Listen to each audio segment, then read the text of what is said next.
안녕하세요. 이종원 회계사입니다. 과세관청과 저희 같이 이제 컨설팅을 하는 회계사, 세무사들이 계속 어떤 접점에서 만나고 있었는지를 한번 살펴보는 시간을 가지도록 할 텐데요.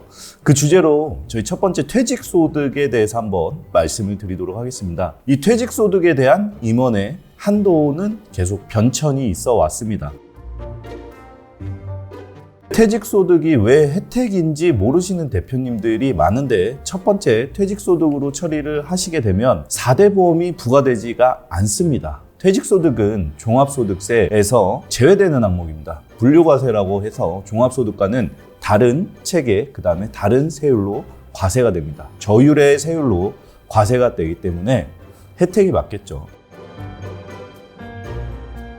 자, 이렇게 혜택이라고만 말씀드리니까 대표님들이 직접 피부에 와닿지는 않으실 것 같은데, 제가 수치로서 한번 설명을 드릴게요.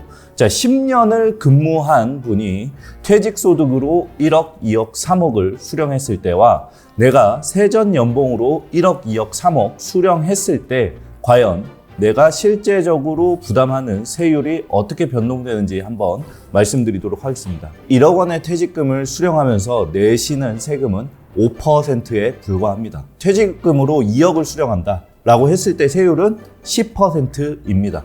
즉 2억을 수령하면서 세금 2천만 원만 내시면 되고, 건강보험료도 생각하실 필요가 없습니다. 추가적으로 3억을 퇴직금을 수령한다라고 했을 때는 약 14%의 세율이 부과가 됩니다. 반대로 여러분들이 급여나 상여로 해당 금액을 수령했을 때는 어느 정도의 세율이 부과되는지 한번 살펴보도록 하겠습니다. 자, 연봉 1억, 세후 실수령 얼마죠? 대략 650만 원 됩니다. 월. 1년으로 환산하면 7,800만 원이고요. 세율은 약 22%가 됩니다. 숨겨진 또 8%가 있는데 말씀드리자면은 국민연금이랑 건강보험료의 사용자 부담부는 제외한 금액입니다. 1억 했을 때는 22%, 그 다음에 2억 수령했을 때는 32%, 그 다음에 3억의 연봉을 수령했을 때 실제로 내 손에 쥐는 거는 약 1억 9천만 원. 즉 3억을 연봉으로 받게 되면은 1억은 세금으로 나가게 된다라는 겁니다. 퇴직소득으로 수령하게 되면은 3억을 수령했을 때 4,200만 원의 세금만 되니까 거의 세율만 비교하더라도 절반의 효과가 있기 때문에 이러한 퇴직소득이 혜택이라고 분명히 말씀드릴 수 있는 겁니다. 어느 순간부터 세법이 개정되기 시작하면서 임원 퇴직소득에 대해서 제동을 걸기 시작합니다. 자, 첫 제동은 2012년 1월이었는데요. 당시 소득법이 개정이 되면서 퇴직소득의 임원 퇴직소득 한도라는 규정을 신설하게 됩니다. 근로기준법상 퇴직금은 한 달치의 급여라고 생각을 하시면 됩니다. 임원의 퇴직금에 대해서는 3달치 월급만큼 인정을 해주겠다라는 겁니다. 그렇기 때문에 일반 근로자보다는 3배나 더 많은 퇴직소득을 싸게 법인에서 가져올 수 있는 방법이었어요. 사실 그 3배수 한도가 생기기 전에는 한도 자체가 존재하지 않았습니다.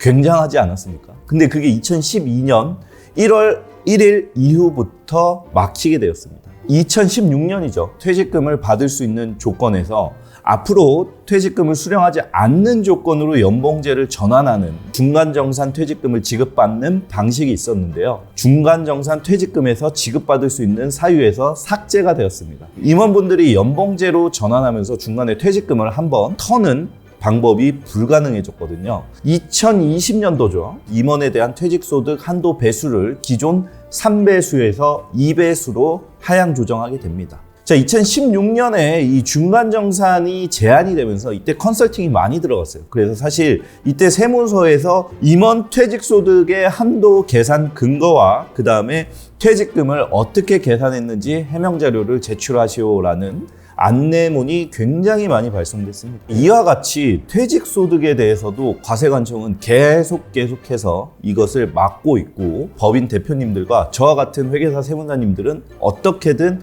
적은 세율로 적절한 보상을 법인으로부터 받기 위해서 이런 부분들을 계속 쫓아가고 있거든요. 반드시 대표님들이 기억하셔야 될 점은, 이런 퇴직소득을 정당하게 인정받기 위해서는 정관상 반드시 규정을 구비하시고 규정 내에서 지급되는 금액을 어떻게 산출하였는지 반드시 구체적으로 남겨놓으셔야 퇴직소득으로 인정받을 수 있습니다. 상여나 급여 또는 퇴직소득으로 인정받지 못하게 되면은 어떻게 되죠? 배당 등으로 과세가 됩니다. 법인에서 경비 인정이 안 되게 됩니다.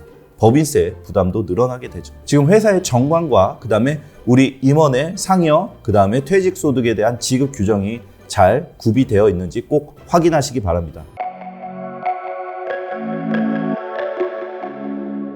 확인하시다가 궁금한 점이 있으면 저한테 편하게 연락 주시면 되겠습니다.